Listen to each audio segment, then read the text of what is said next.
Hello everyone, Luke Taylor here with another album review, and today's album is 2016 Chevelle The North Corridor.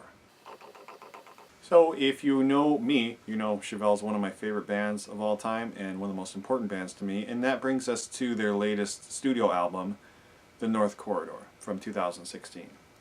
So Chevelle is a hard rock, alt metal, post grunge, new metal, whatever, band from Chicago, and this far in their discography, I think it's really important to know that Chevelle has been such a prolific band. I kind of don't want to, just put them in a box. They're such a prolific band, and they write their music. They're not doing anyone else's stuff. They're not doing anything for the radio. They're not doing anything for for money. They got their own thing. They got incredible fans, and they have their own little area just marked out. It's just for them. It's Chevelle, Chevelle only. So the North Corridor, I think, and if you want to check out my review for La Gargola, you can do that too. But I think the North Corridor, when paired with La Gargola, is actually way better than without. And so it's almost like a sequel,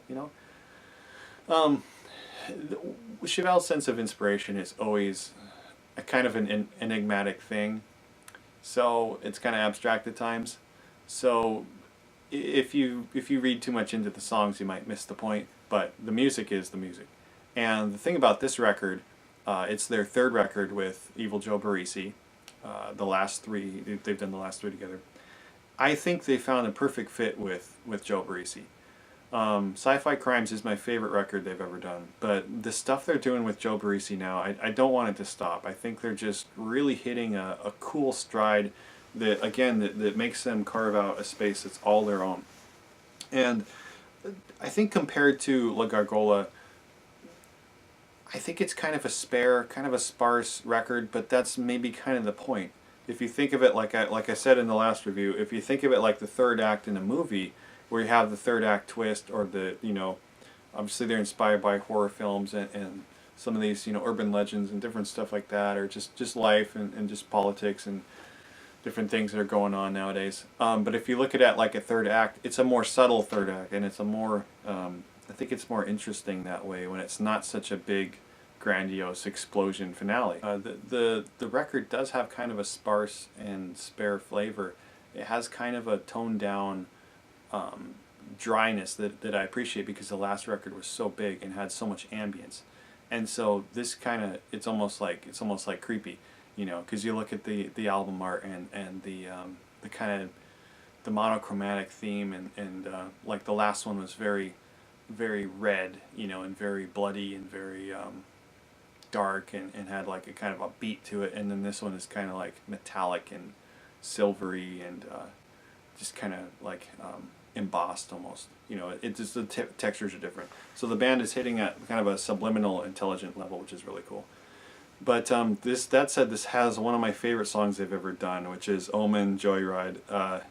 This song just explodes. It builds up so well. It shows that their kind of songwriting talent to make such great hits after writing so many great hits. The hits don't stop coming with them. But all the in-between songs, that's kind of what I'm talking about the substance of the record. All the in-between songs, when you connect them to the other albums, they're really nice, and they're really cool, and they kind of flesh out this big story and this big movie to me. I could be, just too deep into this band to see any other way. But Door to Door Cannibals is a wonderful song too.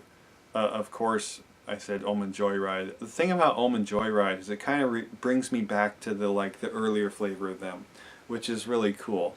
And I think that's kind of the whole point of the song. And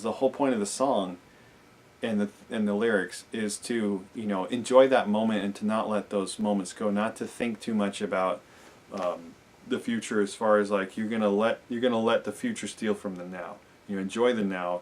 It's carpe diem. Seize the day and all that. And I think, which is really cool, because it's almost like it was a song that they had written way back when, but they couldn't really properly do it until now, because now that they've lived so much life, and then got children, and all this kind of stuff, and you know, tours and albums under their belt, they have that sense of appreciating the moment. And probably when you're younger, you know, you kind of expect things or take things for granted, but when you're older, you don't. And to have that sense of appreciation, it just kicks in that song. It smashes through the headphones or through the stereo, and it kind of, you know, it kind of grabs you and lets you know, you got right now, you got the moment, and you just bang your head and have a good time. I have to say, the other pretty heavy song that I really enjoyed was Warhol Showbiz. I think the thing too with Pete's kind of going into more fuzzy territories, going into more musical territories, sometimes I miss that just incredibly headbanging Chevelle kind of riffing out, and this has it in those songs. Some of the other songs, they do go in more artistic directions, which is cool, but still in more spare way, in more, you know, even tempoed way. And then the last song, Shot from a Cannon, it's kind of like, that's why I say this is the last act, because it's like it kind of connects all the things throughout all the 3 albums together, and it has this really long drawn out jam, and it's kind of a jammy, screamy record. You know, Pete's screaming more. I think Dean's bass tones are huge, and some of them are really fuzzy and thick and woolly in the best way, and Sam's drums are always great. I think they're always appropriate for the song, so there's no like really big shining moments as far as that goes, just where they're really appropriate for the song. And so all in all, I think if you really love the band, you got to check this album out, and you got to, you know, listen to it more than once to get a flavor for it. If you are not a Chevelle fan, it's probably not going to make you the biggest fan, because I think it's a lot deeper than you might, you know, just get by one listen. It's deeper when you listen to it with the other albums, and then when you know the band too. My rating, silver. It's appropriate because it's silver. So, yeah. Thank you so much for watching. Please click the box to subscribe and the bell to stay notified, and I will see you later.